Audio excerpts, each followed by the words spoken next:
what seems to be a high probability of failure on the part of an intelligent species. Is this the only evolutionary path forward? Is sharing control of the evolutionary outcome with a proven, mature, intelligent species what extraterrestrial evolution requires? Perhaps. To begin to think of potential answers, one must again search the species' survival evolutionary patterns for possible clues. One that comes readily to mind, and it may not be the best one, is that of the parent-offspring pattern that pervades nature and the universe. This is a well-understood pattern. The parent gives birth to and nurtures its offspring, enabling that offspring to go forth into the world on its own. The parents in many species remain available, but the offspring must now continue to mature, so it can, in turn, assume the responsibilities of raising the next generation. Nobody ever thinks of evolution this way, yet evolution bears all the hallmarks of a parent. A maker of species and habitats for them to thrive and survive in, forgiving of their growing pains to a fault. But the time comes when that offspring must mature sufficiently not only to make a life of its own and raise its own offspring, but also to take its place in the world, supporting, adopting, and expanding on what is good and wholesome, and discouraging what is not. If the offspring survives to adulthood, there inevitably comes the time when the offspring must put all that it has learned into surviving to maturity, or else it will perish. And so it is with our species. Evolution, like a parent, appears to have done all that was necessary to get us to this stage, first sharing control of our destiny with us, and eventually handing control entirely over to us. We must now continue to mature or perish. The Earth, the solar system, and the universe will still be here if Homo sapiens species go extinct, and other species will continue to evolve until one matures and goes on to spread intelligent life across the stars. But wouldn't it be great if that successful species turns out to be Homo sapiens?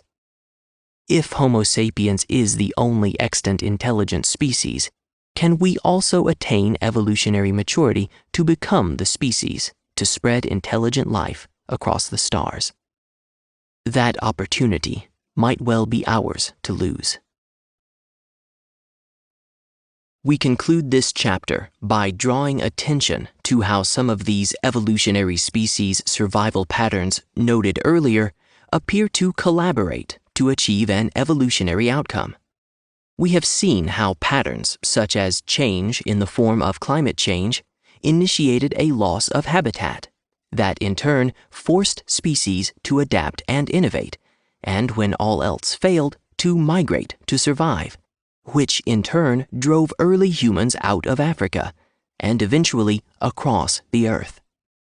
We also noted that migration began in Africa and then spread across the Earth, and wondered if this could also be a pattern, one that evolution might repeat, beginning on Earth with a single surviving hominin species, Homo sapiens, or a subsequent intelligent but more mature species, and going on to spread life across the rest of the galaxy. We have also seen how the control and outcome of the evolutionary process for the first time appears to have been shared with an evolving intelligent species, exposing yet another pattern, species-driven evolution, and wondered whether species-driven evolution might be not only a prerequisite for Homo sapiens survival, but perhaps just as momentous, a new kind of evolution and a prerequisite for the spread of life across the stars, extraterrestrial evolution. In the next section, we go on to explore how evolution may have set about the making of an intelligent species. We will examine the role species-driven evolution might have played in intelligent species survival, and might continue to play in the potential spread of mature intelligent species life across the galaxy. We also look back at how evolution may have used climate change to guide and shape our hominin forebears, and how it might yet shape the evolutionary outcome of us, Homo sapiens, their descendants. Part 2. The Making of an Intelligent Species. From slime to ape man to spaceman. Unlike all other species, intelligent species, like Homo sapiens, evolved with latent capabilities that allow them to choose their own evolutionary outcome. The question is, will Homo sapiens use these amazing capabilities to choose survival, or use them instead to drive its own extinction? This section examines the amazing but necessary transformation of a basic, instinct-driven, tree-hugging, ape-like creature on all fours into a bipedal, erect, self-aware, nascent intelligent species. It explores its struggle to choose between evolutionary maturity and survival, or extinction, and how evolution guides such species through this amazing transformation. This section also looks at how an intelligent species' use of these capabilities engenders a new kind of evolution, species-driven evolution, and how species-driven evolution may eventually give rise to a new, re-engineered, and enhanced Homo sapiens, Homo machina, a transition not just from ape-man to spaceman, but eventually from spaceman to bicentennial man. It examines, too, how, much like a chaperone, evolution utilized climate change to guide intelligent species in the discovery and use of these newfound capabilities to adapt, innovate, mature, and migrate to survive. In the end, it is the success or failure of this transformation that will determine whether an intelligent species, such as Homo sapiens, used its abilities to adapt, innovate, mature, and migrate to survive, or will have used them instead to make, create, and innovate its way to its extinction. Chapter 5. Species-Driven Evolution, a Grand Evolutionary Experiment.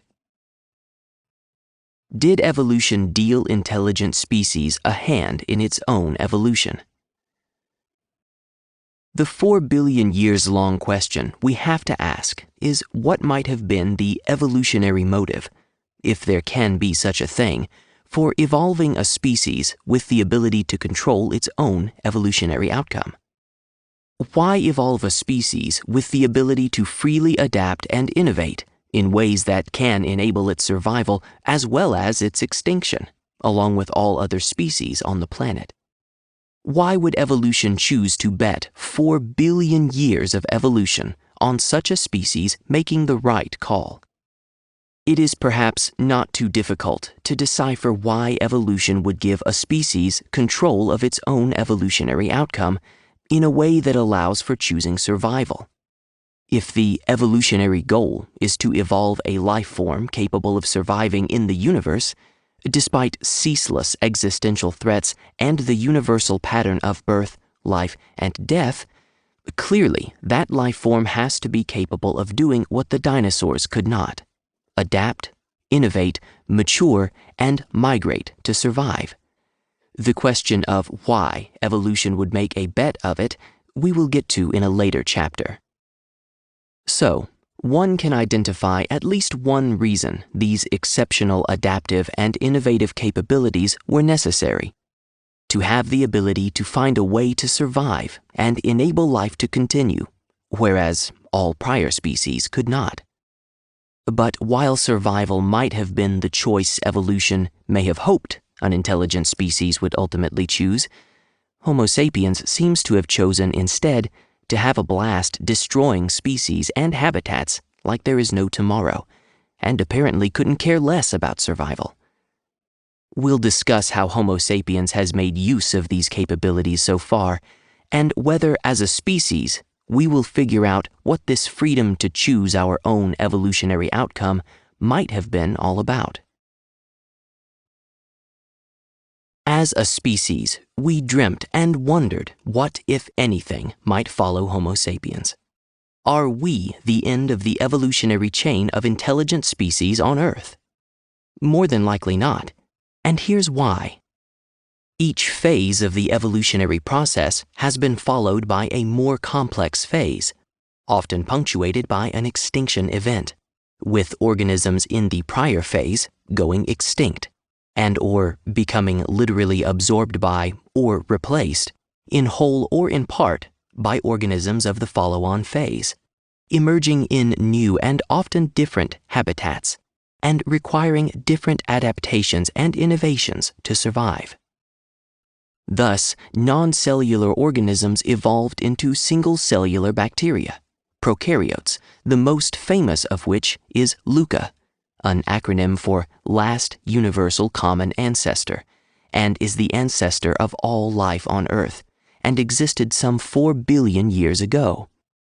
Single-cellular bacteria evolved into nucleated single-cellular bacteria that evolved into nucleated multicellular microbes, eukaryotes.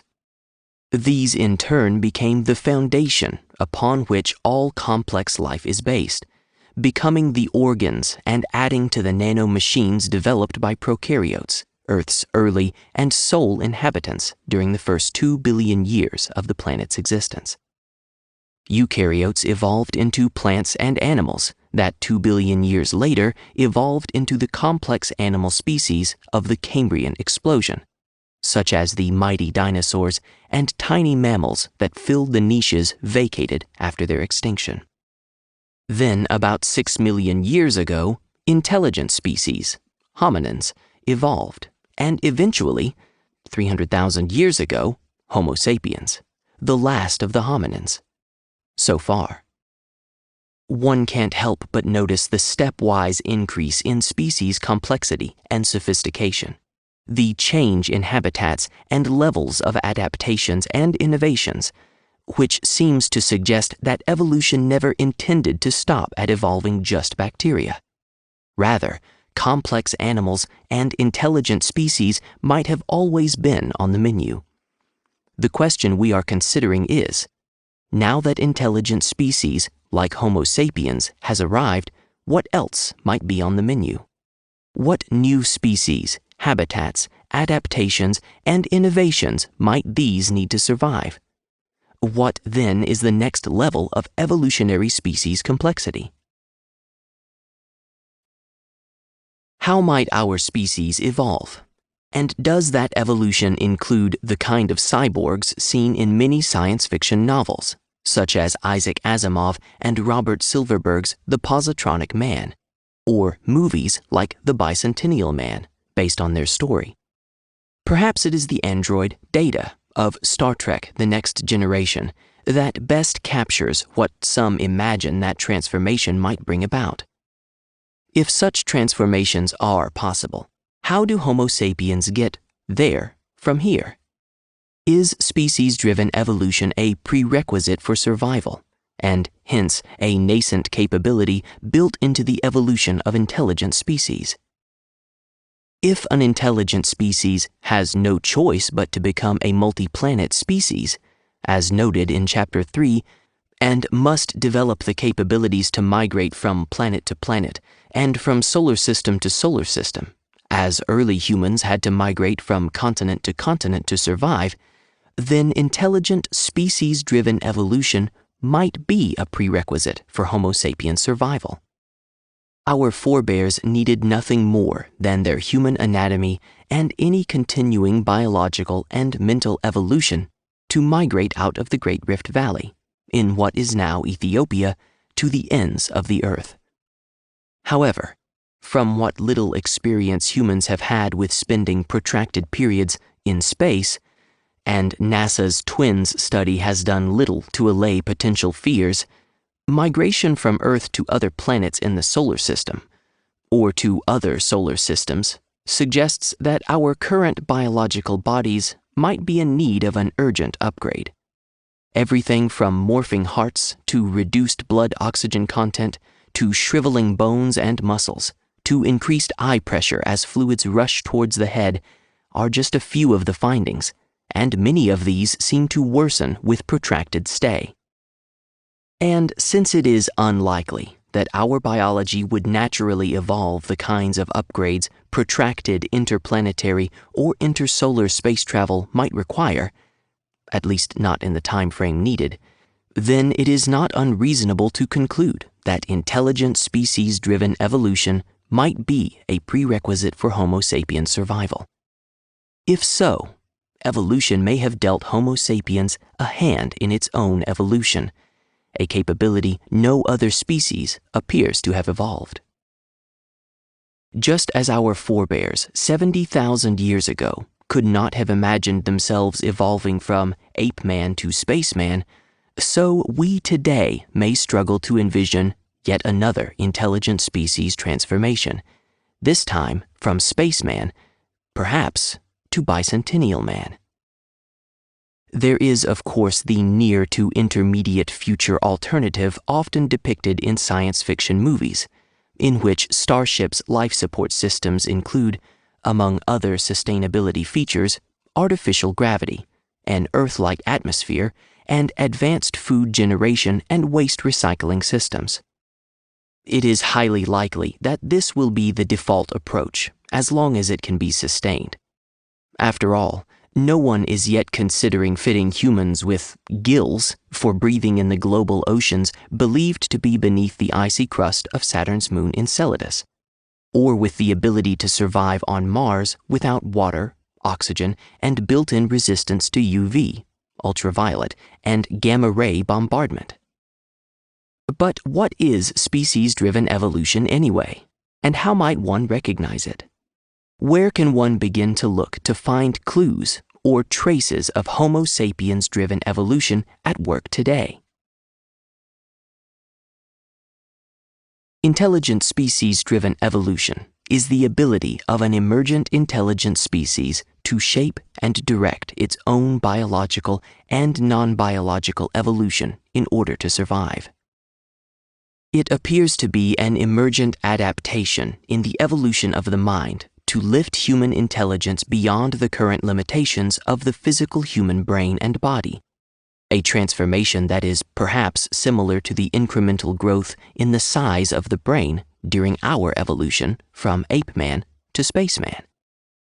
With species-driven evolution, Homo sapiens would have been given not just the keys to the planet, but also the ability to read and program the very code of life. This may seem absurd until one begins to understand the challenge getting to evolutionary maturity and survival past the point of self-extinction will entail. It is not surprising, then, to find scientists working to harness the power of evolution. When announcing 2018 Nobel Prize winners in chemistry, the Royal Swedish Academy of Sciences declared that 2018's laureates have recreated the process, speeding up evolution by shuffling genes artificially in their test tubes to make evolution many times faster. According to Francis Arnold, one of the three winners, I wanted to rewrite the code of life, to make new molecular machines that would solve human problems. Homo sapiens, the Academy claimed, is in its early days of a directed evolution revolution. Enzymes produced in a lab through directed evolution can be used to make everything, including renewable fuels and drugs. Similarly, earlier, in what the New York Times characterized as one of the most monumental discoveries in biology, and what Jennifer Doudna and Samuel Sternberg describe with the title of their book, A Crack in Creation, The New Power to Control Evolution, Homo sapiens has discovered the means to peer even deeper into the workings of evolution, and has begun to figure out how to potentially reprogram the evolutionary code of life. Whether it was creating a Schwarzenegger-like muscular version of the humble beagle, or creating micropigs no larger than cats, using an innovative gene editing tool called CRISPR, or CRISPR-Cas9, clustered regularly interspersed short palindromic repeats Cas9, geneticists were able to edit these animals' genome, re-engineering the very code of life. Gene editing has also been used to produce disease-resistant rice and many other genetic changes to nature's flora. In humans, the focus has been mainly on treating many diseases. With the capability CRISPR provides to edit and repair mutated genes in humans, it is now possible to correct mutations responsible for diseases like Duchenne muscular dystrophy, cystic fibrosis, sickle cell anemia, and more. These capabilities might be all new for Homo sapiens, but it's important to note that bacteria, threatened by UV radiation long before the ozone layer was formed, developed DNA repair systems and have been editing and splicing DNA and swapping genes through techniques such as horizontal gene transfer for over 2 billion years. The very techniques celebrated by the Nobel Committee as 21st century breakthroughs were, for the most part, imitated from the way certain viruses invade and replace parts of the DNA of host cells with some of their own DNA, all part of a few milliseconds of work and not for a Nobel Prize, but just to survive. While Homo sapiens view these newfound capabilities as means to speed up evolution, it seems that we are the ones who have some catching up to do, about 2 billion to 4 billion years worth. But as we will see in a later chapter on innovation, CRISPR, like all prior Homo sapiens innovations, has a potential dark side. It could also be used to change the genome of Homo sapiens, to modify the human germline and change the genetic information passed on to subsequent generations. When viewed from an evolutionary perspective, that may not necessarily be a bad thing in the hands of a mature, intelligent species. After all, bacteria have been using these techniques to survive for billions of years, and may well have been the evolutionary intent, a logical outcome meant to enable an intelligent species to drive its own evolution, and may well, too, be the next stage in species-driven evolution. While there are many bad things an immature, intelligent species can no doubt do with such a capability, the fact that it is now possible suggests that evolution may have concluded that intelligent species survival may well depend upon this capability. Such innovations and adaptation endow humans with, among other things, the ability to conceive and make adaptations to human anatomy and physiology to enable survival in non-Earth-like environments, such as Mars. Perhaps more important, it could give humans the ability to evolve and replicate themselves in the form of non-biological, emergent, super-intelligent life forms. Homo sapiens 2.0. To find clues of Homo sapiens-driven evolution, one will need to look beyond the process of natural selection. While the exact outcome of biological evolution often remains a work in progress and ultimately is unknowable, the purpose and evolutionary intent of species-driven evolution could not be clearer. Adaptations that enable intelligent species survival. But even as an intelligent species undergoes species-driven evolution, it still needs to attain evolutionary maturity to survive. All previous species have been at the tender mercies or harsh tyrannies of the inexorable forces of nature and remained powerless to influence, in any meaningful way, the outcome of their evolution. The dinosaurs had no ability to know of the asteroid headed their way.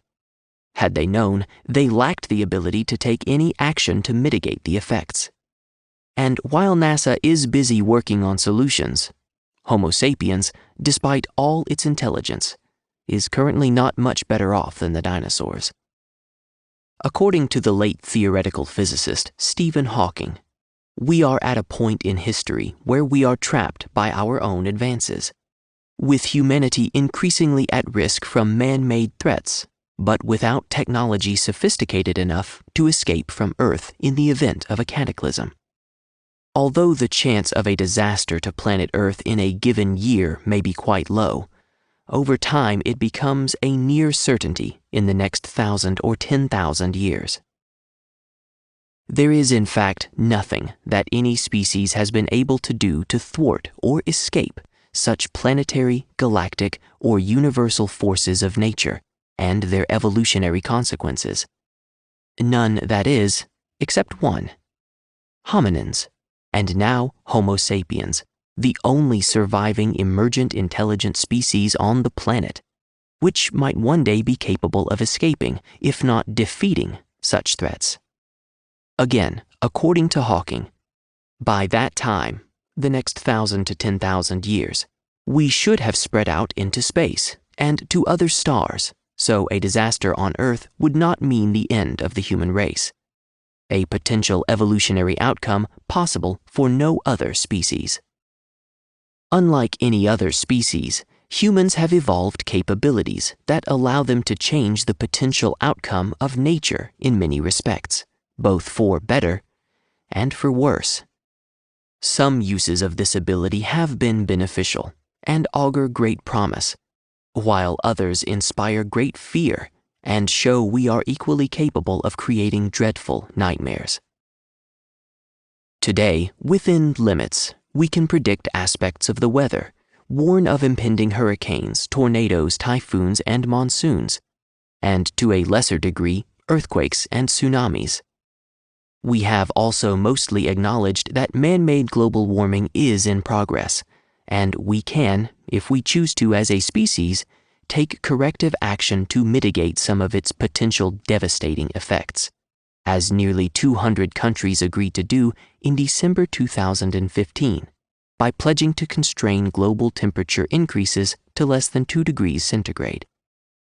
But today, we can also launch an intercontinental ballistic missile from a submerged submarine to destroy an entire nation, underscoring the fact that while our amazing ability to invent and innovate is essential to survival, it is by no means sufficient, and can potentially become the means of our extinction.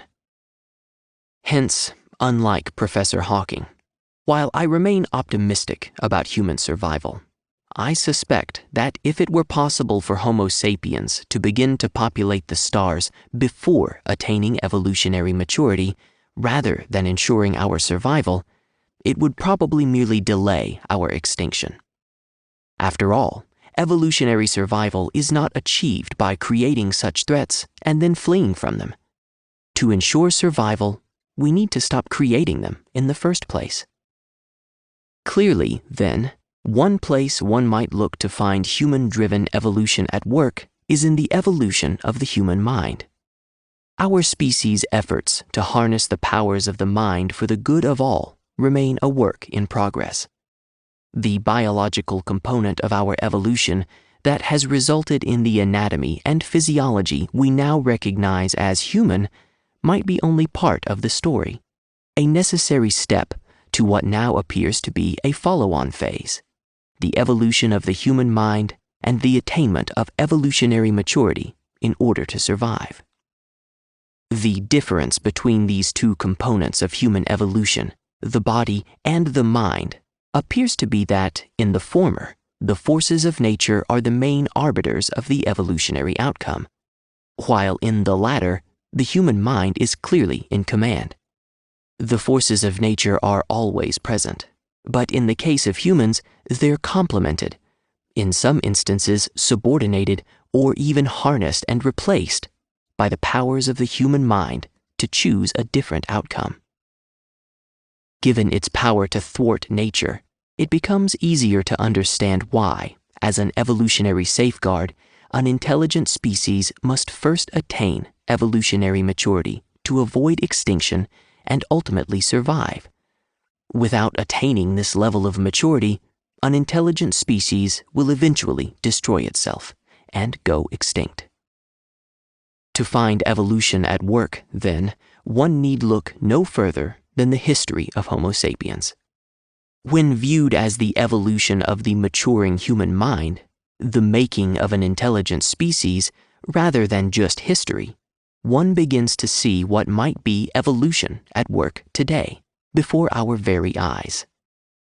For the first time, a species has evolved with the nascent ability to control not only its biological urges, but also the capacity to develop the means to replace that biology, eliminating some of its limitations and frailties altogether.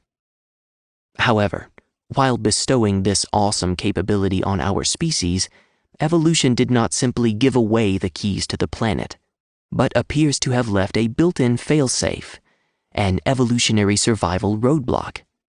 To survive, an intelligent species must attain maturity. If one can think of the evolution of Homo sapiens as occurring in phases, with biological evolution being the first phase, then the evolution of the mind can be thought of as the follow-on phase. And it is to this second phase of Homo sapiens evolution we now turn.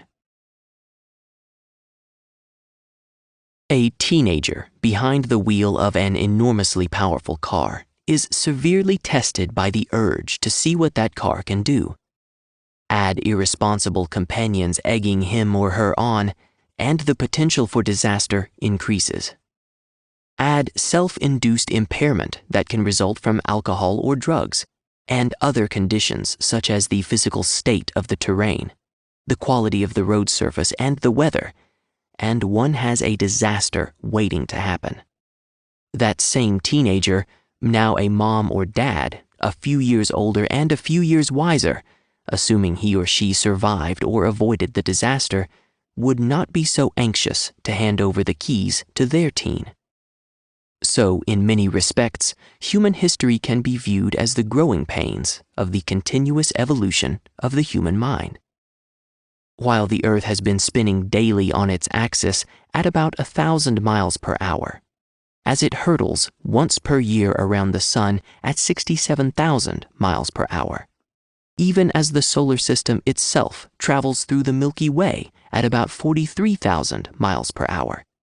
Our species, like an immature teenager, has seen fit, in an infinitesimal fraction of geologic time, to invent, develop, and perfect multiple means to destroy itself.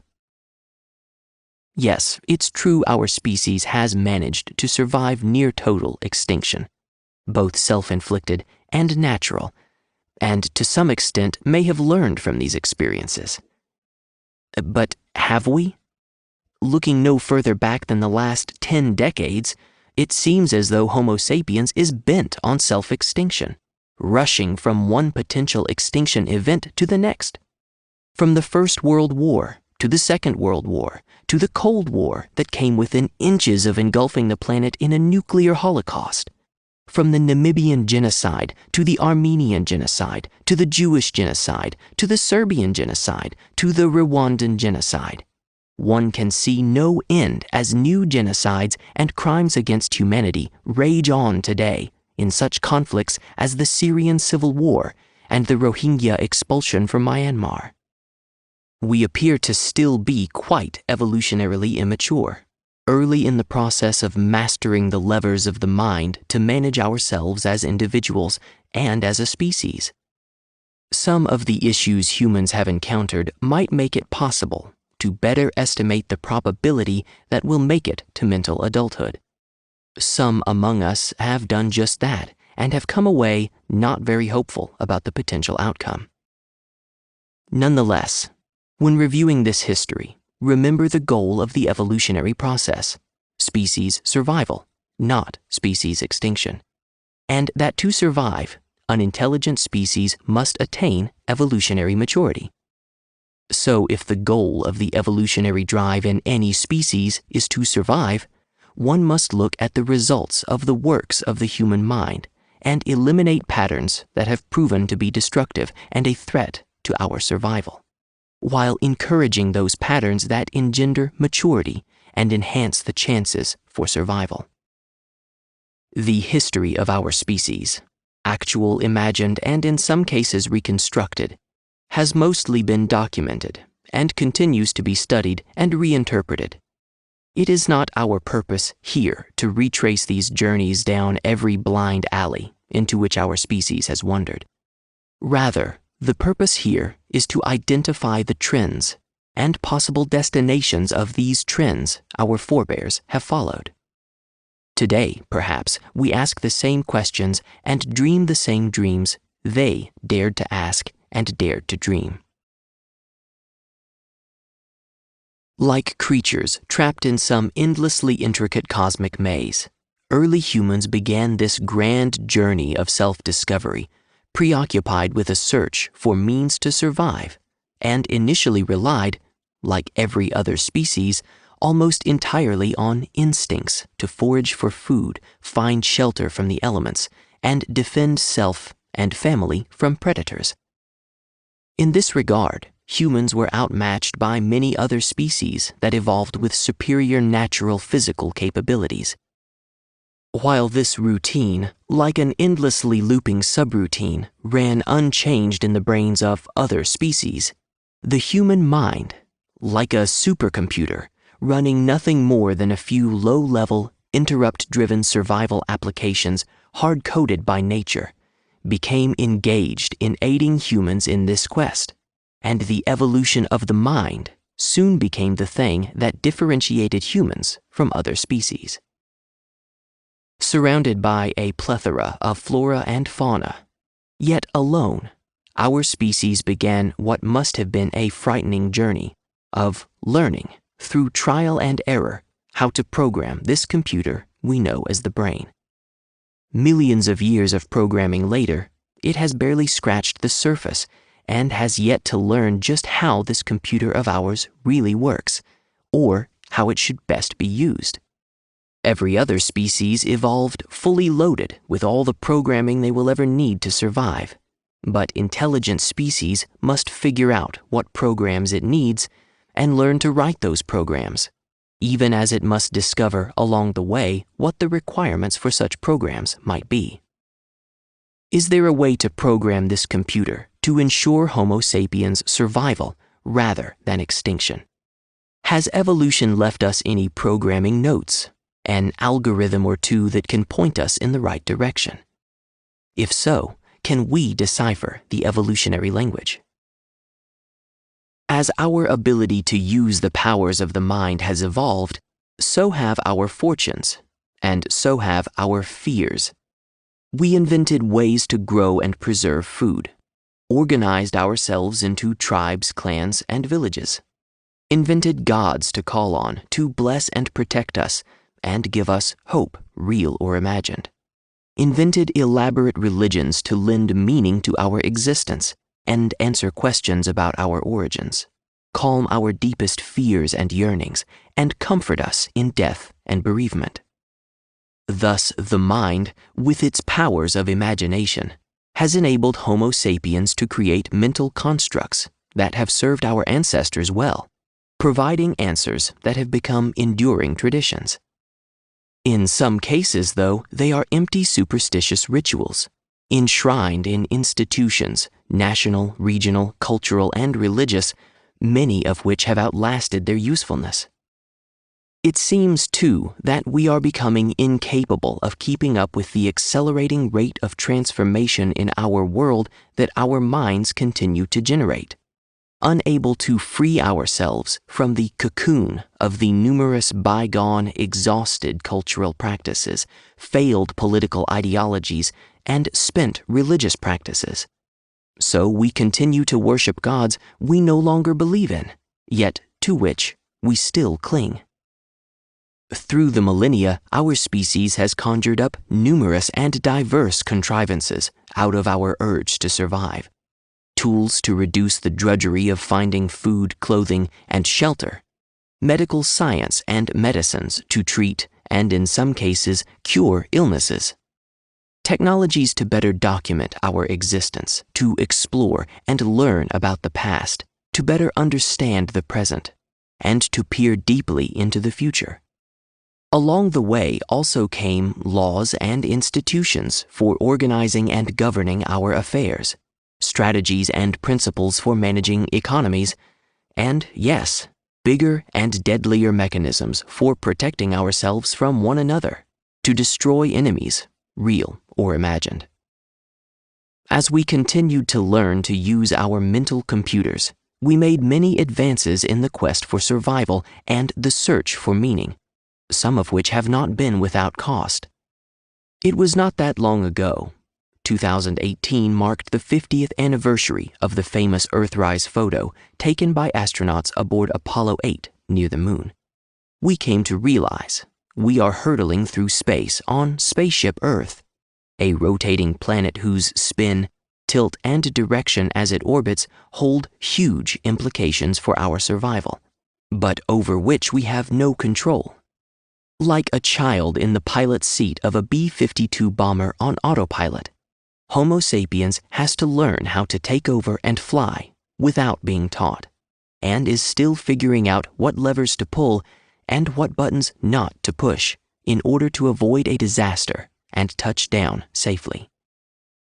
Yes, we did unknowingly push a few of those wrong buttons along the way. We didn't intend to punch a hole in the ozone layer, yet we did, and years later are still struggling to ensure we close it and keep it closed. Oops. We didn't intend to precipitate global warming, but we are finding out that we've done just that. Oops. Neither did we intend in our search for food to hunt or farm species to near extinction, but we have, and are still hunting species known to be endangered, like whales.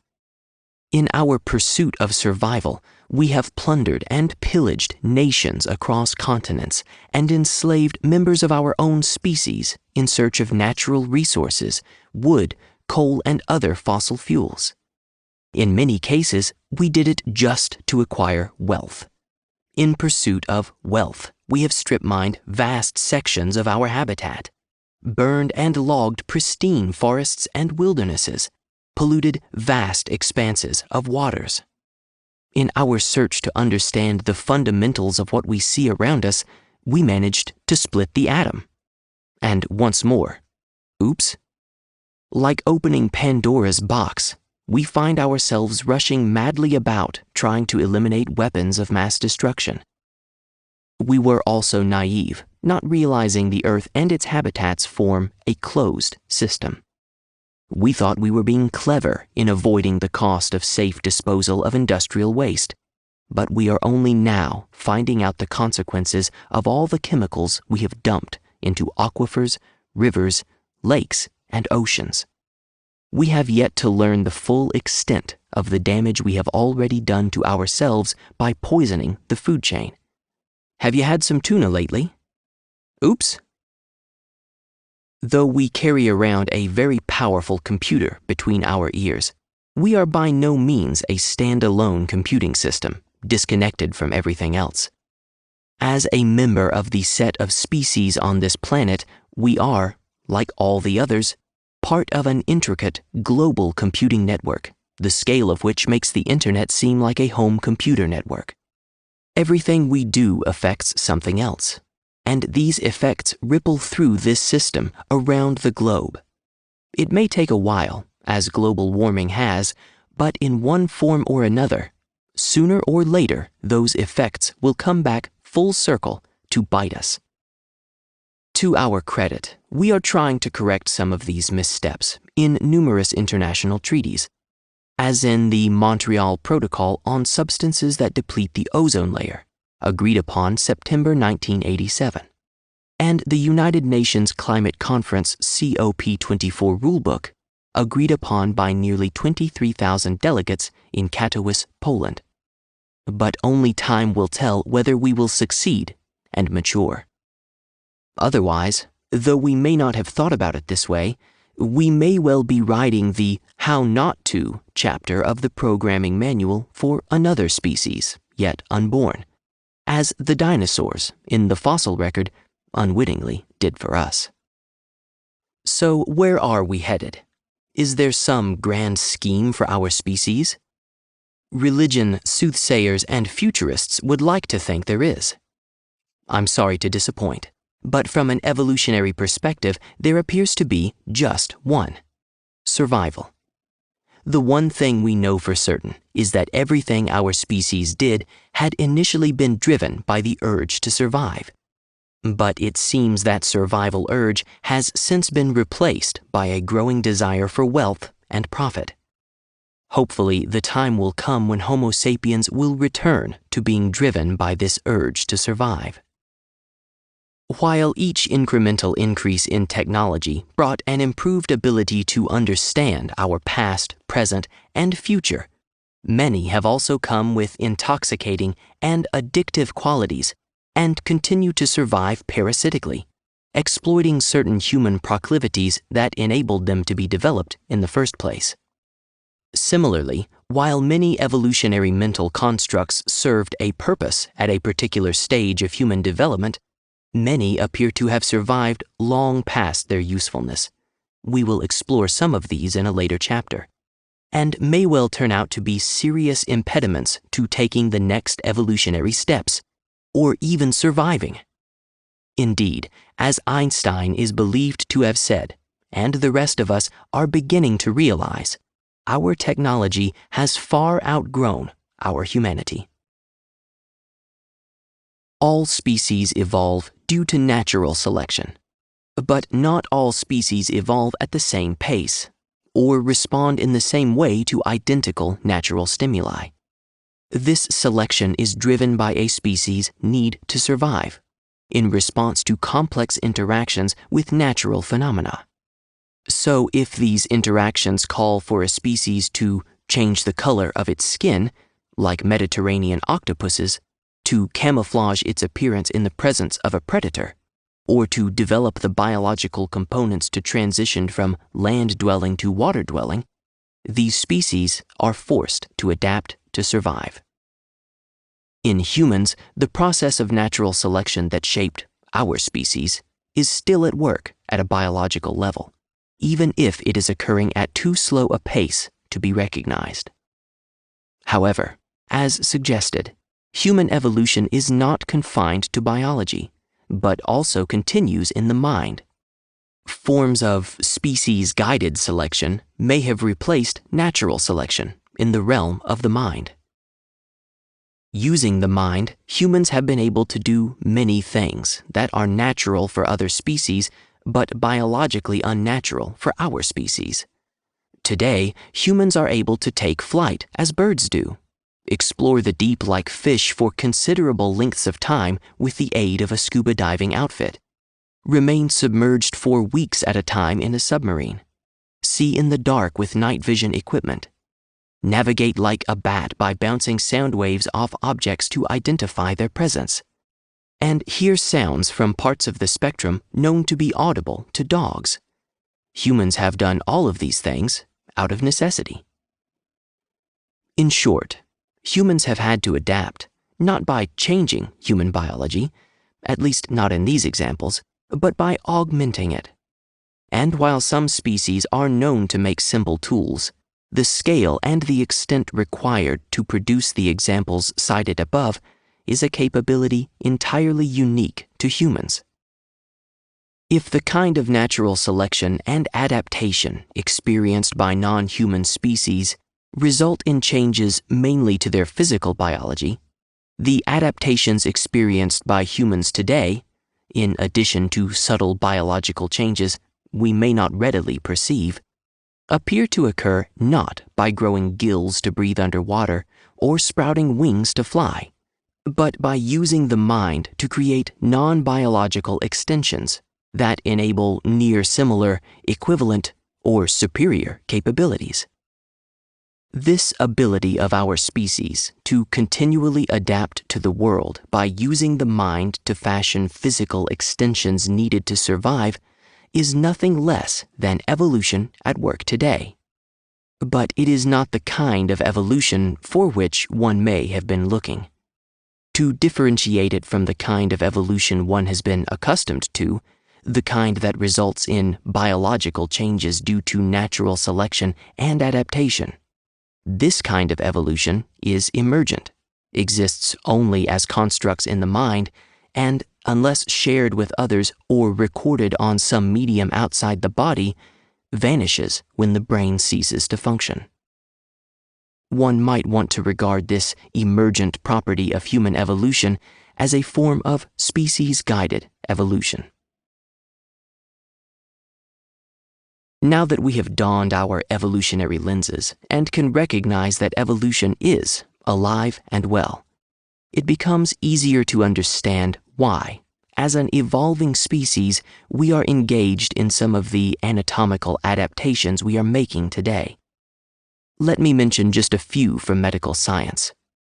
Organ transplant and replacement, blood transfusions, numerous forms of prosthetics including hip and joint replacements, bypass surgery, heart transplants, LASIK eye surgery, and more.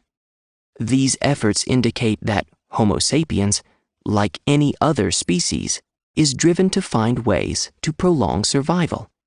These adaptations also point in a direction that, if continued, may well result in the eventual replacement of a substantial part of the human anatomy, voluntarily at first, but eventually out of necessity to survive. Homo sapiens cannot grow replacement limbs the way some species do, but because our minds continue to evolve, they enable us to adapt non-biological components to serve the same purpose, albeit less than perfectly, at least for now. Many today can readily understand the need for these adaptations, as we are also driven by the same urge to survive. But again, where might all this lead?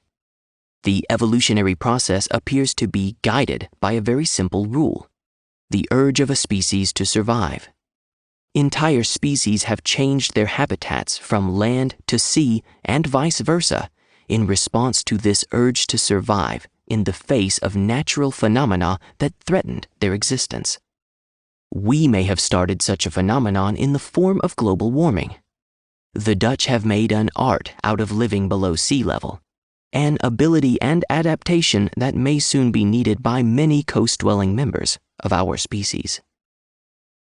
We now also know that there are asteroids intersecting Earth's orbit that might collide with Earth and potentially end all life as we know it.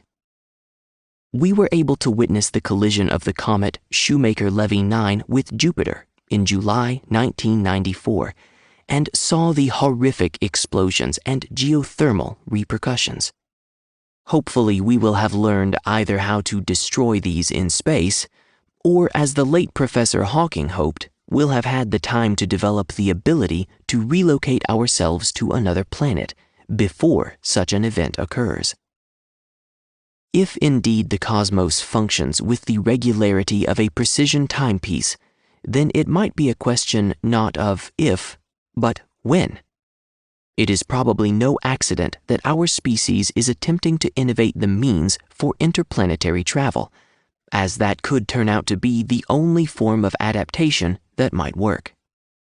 Whatever the adaptation, whether it's living in floating homes as the Dutch propose and the Vietnamese already do along the Mekong Delta, developing underwater cities as in the Legend of Atlantis, establishing human settlements on space stations, or founding new habitats on other planets as Elon Musk proposes to do on Mars by 2022. It is likely to be as radically life-changing as it must have been for those species that made radical habitat adaptations on Earth, e.g. from land to marine habitats, to survive. All of this argues for not less but more experimentation with and integration of non-biological adaptations for our species, which can eventually lead to a non-biologically based life form, aka artificially intelligent robots. If our species is driven to migrate to other planets in order to survive, it is likely that preparation for the rigors of space travel will lead to adaptations that give rise to the first bionic humans. It is entirely possible that our need to survive may result in such extensive non-biological adaptations that there could come a time when what few biological components might remain are vestigial, more for nostalgia than survival. Whether or not we go there might well be driven entirely by our need to survive. We have already demonstrated our ability and willingness to enhance or replace vital biological organs with non-biological components, like pacemakers, to prolong life. It is not so hard to imagine a future in which events precipitate such a scenario. A question one might ask is, will our species be ready? The dinosaurs weren't. Homo sapiens history reveals a species that at first appears to be racing off in almost every conceivable direction, literally and figuratively. At times, there appears to be no rhyme or reason to some of the paths we've traveled as a result of our immature wanderings. Until we begin to view that history of Homo sapiens exploring different species survival strategies as part of the evolution and maturing of the human mind. Over the course of our existence, our species has generated many strategies to facilitate its survival. Many of these strategies evolved to serve the needs of a specific evolutionary era, and apparently could never have become permanent fixtures. Just as other species maintain elements of their surface-dwelling biology long after they have become underwater creatures and no longer need them, so some misguided human survival strategies, or rather extinction attempts, wars, greed, crime, should I go on, will hopefully come to be seen as lessons learned and serve more as vestigial appendages, paths to extinction rather than steps toward ultimate survival. Like scaffoldings used during the erection of an edifice, many of these must be dismantled to give way to new scaffoldings born of evolutionary maturity, capable of leading to our ultimate survival. Unlike the paths of the planets and galaxies in an expanding cosmos that are driven unchangingly by the forces unleashed by the initial conditions established in the Big Bang, our species, from its first sentient moment, has been driven by an inexorable urge to survive, and has used the mind to chart a very different course, a species-driven evolutionary course, its own course, than might have resulted if we had remained stuck in biological automata. But where has this course led Homo sapiens thus far? By all appearances, our collective mental supercomputer has led us down paths that appear to increase the chances for self-extinction rather than survival. It would seem that each new generation of technologies, each new generation of innovations, serves to make it easier and easier for fewer and fewer disaffected members of our species to set off a global, species-wide extinction event. Like many, you are probably thinking, there must be a better way to program our mental computers. Indeed, as the runaway cybersecurity issue bedeviling physical computing systems, making a mockery of the current computing approach and of the way we write computer programs, cries out for a rethink of the entire programming and computing paradigm, so too, perhaps, does the current approach to life and survival Homo sapiens appears to have chosen.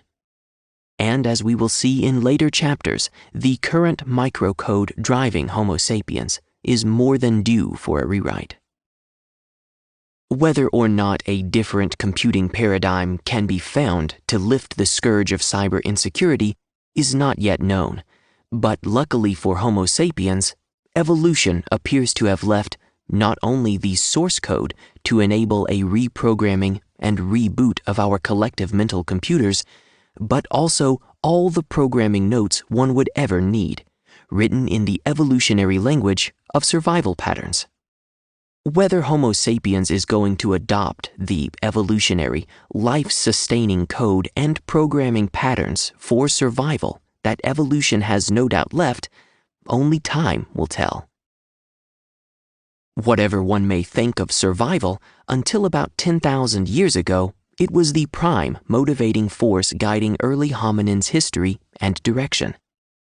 It persists as the overarching rationale integrating all the disparate strands of our actions.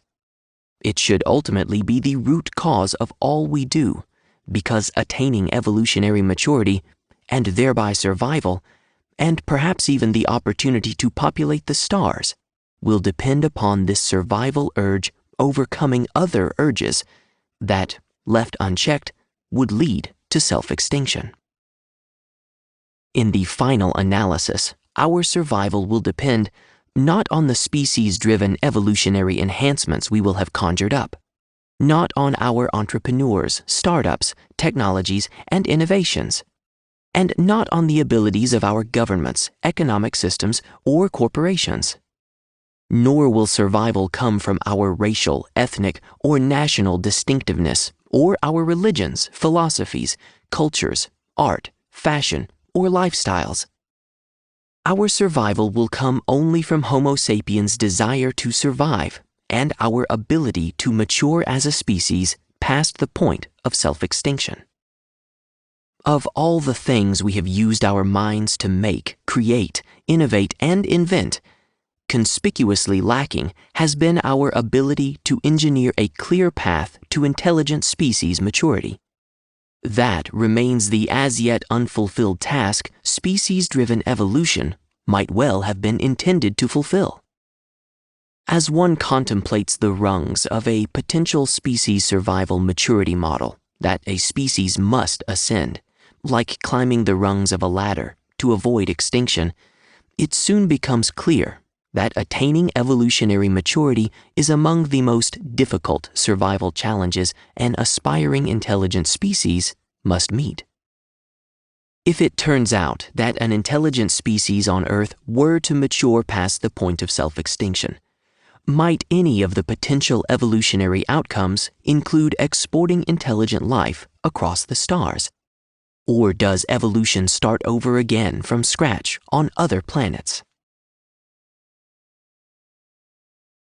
When we began this chapter, we mused out loud whether species-driven evolution was a prerequisite for intelligent species survival, and concluded that it must be, if only because survival requires interplanetary and intersolar migration, which poses a severe challenge to human biology and technology, possibly for a couple of 100 years to come.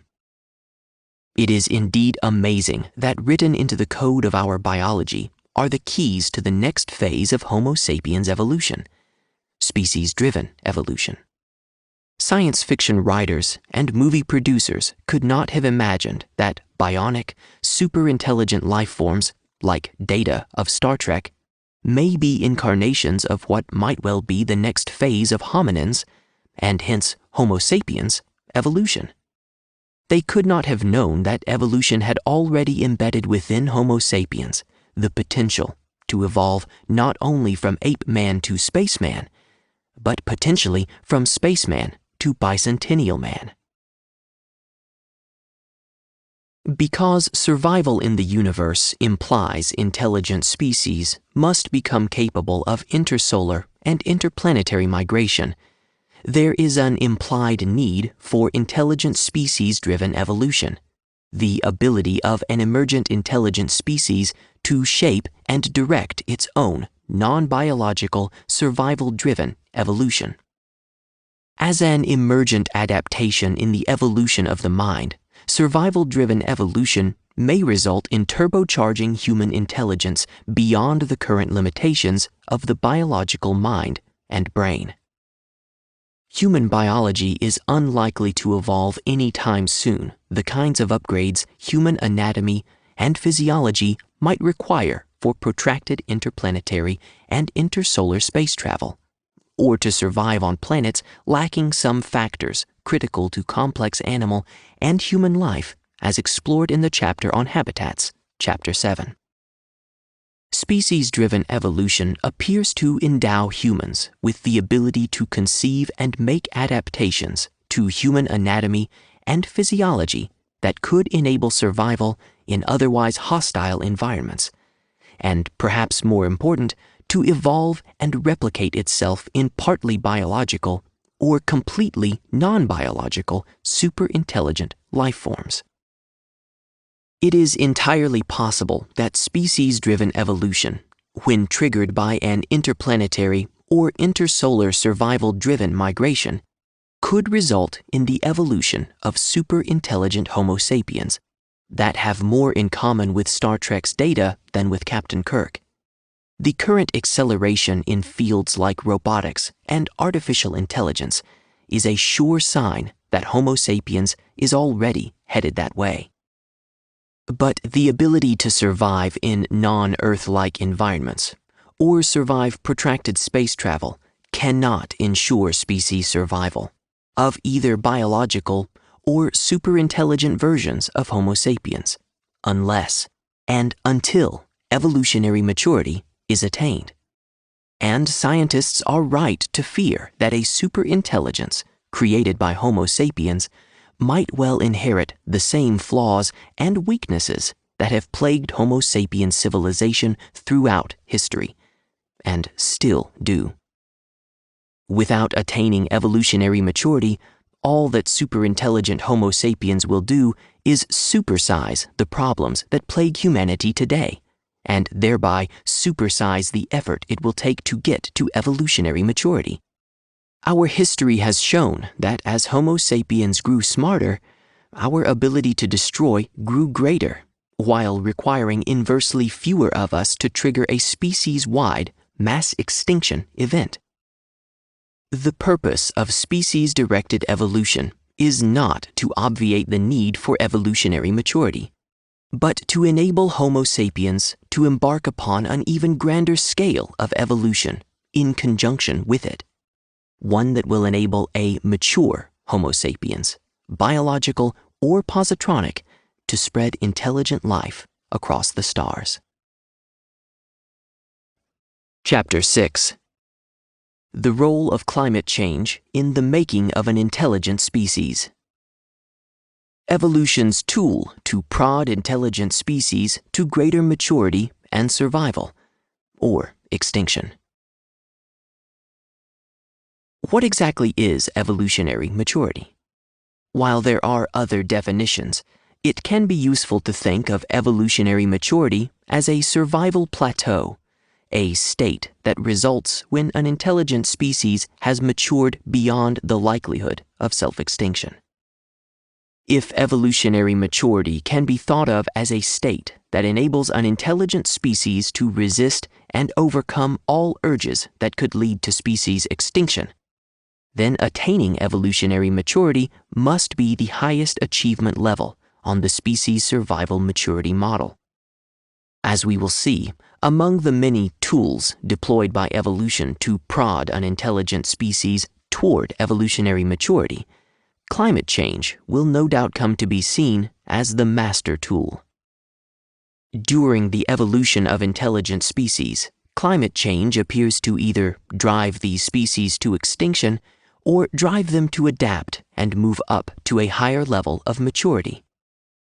Evolution and climate records have shown that our species has adapted to and survived climate change so far, but it has now gone from being shaped by climate change to inadvertently precipitating climate change.